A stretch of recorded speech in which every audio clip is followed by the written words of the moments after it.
Et place à votre édition lilloise. Bienvenue si vous nous rejoignez en ce vendredi 31 août.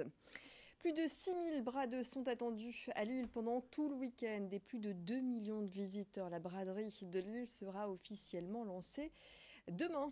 Pour accéder au périmètre de la braderie, 12 points d'entrée sont prévus et pour assurer la sécurité, 15 postes de secours et 3000 agents des forces de l'ordre mobilisés pendant tout le week-end ainsi que des agents municipaux. La maire de Lille, Martine Aubry, et Michel Lalande, préfet de région, ont assuré la mise en place d'un dispositif mobilisant 7 forces de sécurité en complément de près de 600 blocs de béton installés autour du périmètre. Michel Lalande s'exprimait hier en préfecture de Lille quant à ce dispositif de sécurité. Notre objectif, c'est de faire en sorte que nous saturions l'espace public d'une présence policière correspondant aux exigences de sécurité. Il ne sert à rien, je salue le responsable des CRS, le commissaire Quinson qui est derrière, mais ça ne sert à rien d'avoir des dispositifs immobilisés dans des camions de police secours ou de CRS, alors qu'il faudrait bien sûr mieux les projeter sur des territoires en patrouille pédestre, qui sera le cas, de manière à ce que partout dans l'espace ouvert à la braderie, le public perçoive une présence policière qui sera en uniforme, mais qui sera aussi en civil, et nous avons une part non négligeable de moyens civils. Vous avez bien sûr des moyens de sécurité plus discrets, des moyens tirés du renseignement, et des moyens d'observation également que nous allons projeter dans cette ville sur des points hauts, de manière à pouvoir répondre à toutes les difficultés auxquelles nous pourrions être confrontés. Le coup d'envoi de la braderie sera lancé après les traditionnelles courses à pied qui se dérouleront sur le Grand Boulevard pour la deuxième année consécutive. Dès 9 heures demain matin, les participants du semi-marathon prendront le départ du pont Botanique à la Madeleine avant le 10 km prévu à partir de 11 heures. Et puis le 5 km quant à lui démarrera de Wascal. Les inscriptions sont possibles sous ce chapiteau installé sur la Grand Place de Lille jusqu'à ce soir 22 heures. Pour l'heure, plus de 8000 coureurs sont inscrits. Ludovic Thierry est le président de l'Association pour la promotion des événements sportifs de la métropole lilloise qui organise ces courses de la braderie. Déjà 8000 inscrits à l'heure où je vous parle, donc voilà, donc on devrait être entre pas loin des 9000, 9005 sur une deuxième édition, parce que c'est quand même une deuxième édition, un renouveau des courses à la braderie, donc il faut qu'on reprenne aussi un peu les habitudes, donc voilà, on est reparti sur une bonne dynamique et je pense que à terme on retrouvera les 12 ou 15 000 coureurs que nous avions par le passé. Il y avait une édition qui a été annulée en 2016 et ça c'est toujours difficile effectivement de repartir après une édition annulée. Donc on a réussi le pari l'an dernier de remettre en route. On avait récupéré des coureurs déjà préinscrits en 2016. C'est ce qui change un petit peu dans les chiffres par rapport à cette année. Mais nous on est très, très satisfaits déjà de ce qu'on fait encore cette année sur 2018, quoi. Et ne ratez pas le départ de ce semi-marathon ce samedi matin à partir de 9 heures en direct sur Grand Lille TV. Du sport avec le LOSC qui se déplace à Angers ce week-end dans le cadre de la 3e journée du championnat.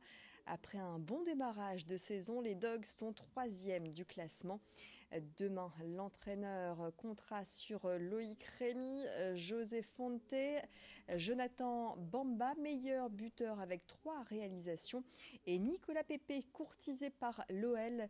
À noter que le mercato se termine ce soir. Le LOSC compte 7 arrivées et 7 départs. Christophe Galtier s'exprimait en conférence de presse hier au domaine de Luchin.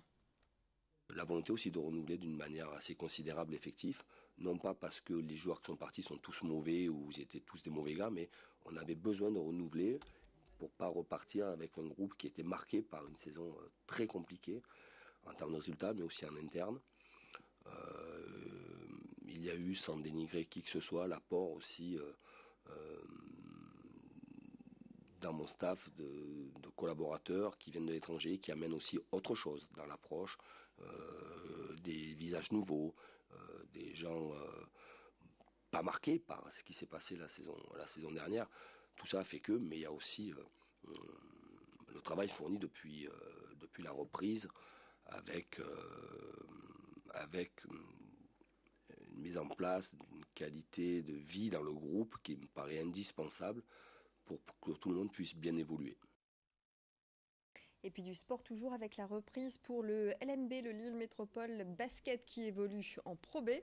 Les entraînements ont repris le 15 août et le premier match de championnat est prévu pour le 22 septembre contre Denain. Ça se passera au Palais Saint-Sauveur à Lille. En attendant, 4 matchs amicaux sont programmés. L'entraîneur Jean-Marc Duprat, qui a prolongé son contrat jusqu'en 2021, peut pour l'instant compter sur un groupe de 11 joueurs. 4 départs et 2 arrivées ont eu lieu dans l'effectif. La saison dernière, le LMB avait réalisé sa meilleure saison en atteignant les demi-finales des playoffs de la Pro B. Interrogé par Nicolas Lebrun, Florent Tortosa, ailier du LMB, se veut ambitieux pour cette nouvelle saison.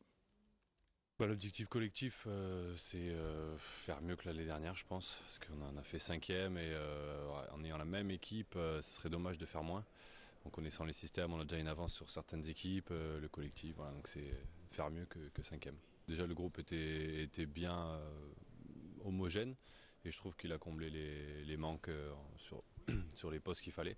Donc assez content, on va voir maintenant dans le jeu comment on va s'entendre et il va falloir lier tout ça, quoi. On va essayer de faire au-dessus, oui, c'est sûr. Après, si on peut prendre la première place, on la prendra. Bon, il y a quand même des équipes qui sont assez bien structurées.